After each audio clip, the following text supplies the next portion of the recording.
আসসালামু আলাইকুম।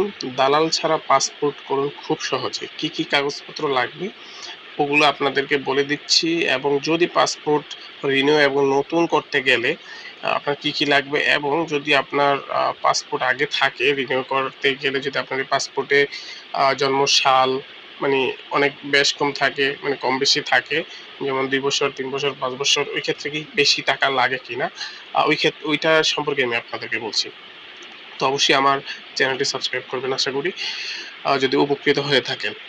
আমি নিজে আসলে এই কাজগুলা নিজের ২ টা পাসপোর্টের কাজ নিজে করিনি। মানে আমার নিজের পাসপোর্ট এবং আমার এক ভাইয়ের পাসপোর্ট এবং আমার ছোট ভাইয়ের পাসপোর্ট। আমি দালাল দিয়ে আমার ছোট ভাইয়ের পাসপোর্টটা করেছিলাম। ওই জায়গায় আমার খরচ হয়েছে ৳৯,৫০০।